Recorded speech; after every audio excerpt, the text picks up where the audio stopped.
Hello students, welcome to your new session, BA third year. Today I am going to tell about your syllabus. There are 3 papers in your subject. Okay? तो first paper में आप पढ़ेंगे history of English literature. There are many books in your syllabus. Number first book है आपकी history of English literature, जो कि market में available है. और आपको अंग्रेजी साहित्य के इतिहास के बारे में इसमें पढ़ना है. केवल यही बुक है जो पेपर फर्स्ट में पूरे में है. मतलब आपके इंग्लिश लिटरेचर की हिस्ट्री क्या है, उसका बैकग्राउंड क्या है, कैसे अंग्रेजी साहित्य जो है लोग इतना इंटरेस्टेड हैं इस वर्ल्ड में, क्यों पढ़ते हैं, उसका क्या इतिहास है, और मतलब कौन कौन से एज हैं जो उसमें आए हैं, लोगों ने उसको डेवलप किया है. ये सब आपको हिस्ट्री ऑफ इंग्लिश लिटरेचर में पढ़ना है. सेकंड पेपर है आपका, तो ये केवल अकेला ही पेपर सब में भारी है. मतलब सबसे ज़्यादा जो है पढ़ने वाला पेपर यही है, पेपर फर्स्ट, मतलब समझने वाला है ना, हिस्ट्री ऑफ इंग्लिश लिटरेचर. इसमें आप पूरी हिस्ट्री जानेंगे लिटरेचर के बारे में. पेपर सेकंड है आपका, जिसमें आप लोग यूनिट फर्स्ट में पोइट्री पढ़ेंगे. पोइट्री जो कि इंडियन राइटर्स की पोइट्री है, जो कि ये आपके राइटर्स हैं. इंडियन राइटर्स नंबर 1 है आपके तौरू दत्त, जिन्होंने लक्ष्मण लिखी है. लक्ष्मण वही लक्ष्मण, राम लक्ष्मण, रामायण के लक्ष्मण, जिन्हें आप लोगों ने देखा है, पढ़ा है, समझाया जाना है. ठीक है, तो ये तौरू दत्त ने लक्ष्मण के बारे में लिखा हुआ है, क्योंकि इंडियन राइटर हैं.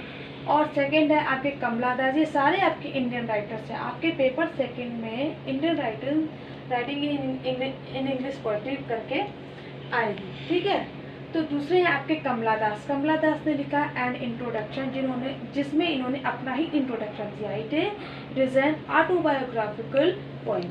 ठीक है. नंबर 3 में आपका आता है निस्से मैजिकल, जिन्होंने लिखी ए पोइम ऑफ डेडिकेशन, जिन्होंने एक पोइम को डेडिकेट किया है. ठीक है. नंबर 4 है ए.के. रामानुजन. ए.के. रामानुजन ने लिखा एनेक्साइटी. नंबर 5 है के.की.एन. दारूबाला. के.की.एन. दारूबाला ने लिखा है द अनरेस्ट ऑफ डेजर्ट. ये आपकी पेपर सेकंड की पोइट्री है, जिसमें आपके 5 राइटर्स हैं, तौरू दत्त, कमला दास, निस्से मैजिकल, ए.के. रामानुजन और के.की.एन. दारूबाला. ठीक है, ये इनकी पोइम्स हैं. इसके बाद आपके यूनिट सेकंड में आता है ड्रामा. ड्रामा में आप पढ़ेंगे 7 स्टेप्स अराउंड द फायर, जो कि महज जत्तानी ने लिखी है. जो किसके द्वारा लिखी गई? महज जत्तानी के द्वारा. ये भी बुक आपको मार्केट में अवेलेबल होगी. तो इसमें ये एक डिटेक्टिव नॉवेल है, एक डिटेक्टिव ड्रामा है, जिसमें मतलब एक ऐसा केस है जिसको सॉल्व किया गया है बाद में, जो कि पहले झूठे केस में किसी को फंसाया गया, फिर उसके बाद में उसको सॉल्व किया गया. तो पूरे जो ड्रामा है उसमें उसकी ही खोजबीन चल रही है. तो इसका है आपका यूनिट थर्ड में आपका फिक्शन आता है, नॉवेल जिसे हम कहते हैं. और नॉवेल है आपका अनटचेबल बाय, किसने लिखा है? मुल्कराज आनंद ने.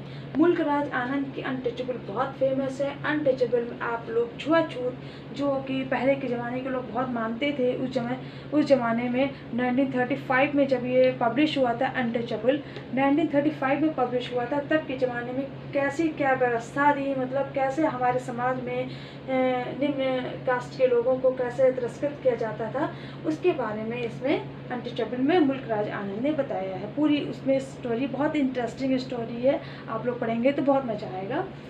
फिर आपका यूनिट 4 जिसमें प्रोज है. प्रोज में आप पढ़ेंगे हिंद स्वराज, जो कि लिखी गई है महात्मा गांधी के द्वारा.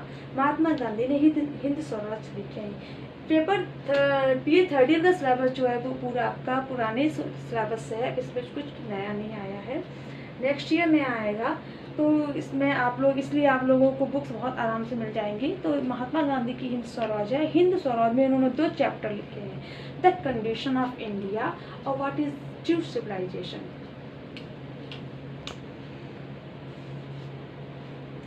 द कंडीशन ऑफ इंडिया में वो इंडिया की कंडीशन, दशा के बारे में बता रहे हैं कि हमारी जो इंडिया है उसकी क्या दशा है इस समय. और व्हाट इज ट्रू सिविलाइजेशन, और सच्ची सभ्यता क्या है, वो इस बारे में क्वेश्चन कर रहे हैं. और फिर उसके बारे में समझा रहे हैं। तो ये आपका ये पेपर सेकंड है आपका।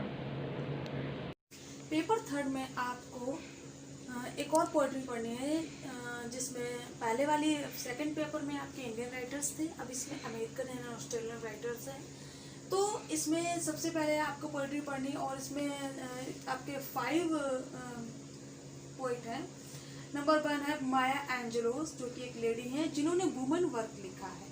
वुमन वर्क पोएम में इन्होंने जितनी भी घरेलू जो लेडीज है, जितने मतलब घरेलू जो भी काम होते हैं, कैसे एक लेडी करती है, कैसे मतलब कैसे वो पूरे घर को मैनेज करती है और अपने लिए कुछ सोचती है, उस बारे में इन्होंने इस पोएम में लिखा है माया एंजेलो ने। ठीक है। सेकंड है आपकी एमिली डिकिंसन। एमिली डिकिंसन ने लिखी आई टेस्ट लिखो नेवर पीपल। इन्होंने आई टेस्ट लिखा वही लिक्विड वाइन के ऊपर इन्होंने लिखा हुआ है, जो उन्होंने उसका टेस्ट किया है, जिसको उन्होंने पहले कभी टेस्ट नहीं किया था, उसके बारे में उन्होंने पोएम लिखा है। और नंबर 3 में आपका एडी होप। एडी होप ने लिखी ऑस्ट्रेलिया, जो पूरे ऑस्ट्रेलिया के बारे में उन्होंने डिस्क्रिप्शन दिया है इसमें। हिमानी बनर्जीज ने लिखी है वाइफ। देखिए वाइफ मतलब हाँ, तो हिमानी बनर्जी ने लिखी है वाइफ, माया एंजेलो ने लिखी वुमन वर्क। बच्चों को कुछ इसमें कंफ्यूजन हो जाता है, ये ध्यान दीजिए कि माया एंजेलो ने वुमन वर्क लिखी है, हिमानी बनर्जी ने वाइफ लिखी है। इन्होंने भी उनके बारे वुमन मतलब लेडीज के बारे में लिखा है, इन्होंने भी लेडीज के बारे में लिखा हुआ है। नंबर 5 में आपका आता है वॉल्ट विटमैन। वॉल्ट विटमैन ने लिखा वन सेल्फ आइस। ठीक है। इन्होंने खुद के ऊपर एक सॉन्ग गाया हुआ है, इन्होंने लिखा है वॉल्ट विटमैन ने। तो ये आपके पेपर थर्ड में पोएट्री है। पेपर थर्ड आपका अभी तक का ऑब्जेक्टिव पेपर था, जिसमें आपको मतलब सब ऑप्शनल वाले पेपर क्वेश्चंस आ रहे थे। ओके। तो फिर इसमें आपके नॉवेल सब आते हैं, जिसमें आपका पहला है जैसे सिल्विया प्लाथ ने लिखा है द बेल जार। ये इनका ऑटोबायोग्राफिकल नॉवेल है द बेल जार, जिन्होंने अपने ही बारे में बताया है। ठीक है। सेकंड है आपका चिनुआ अचेबी। चिनुआ अचेबी ने लिखा है things fall apart. Things fall apart इन्होंने ये नॉवेल लिखा हुआ है। R.W. एमर्सन ने लिखा है द ओवरसोल।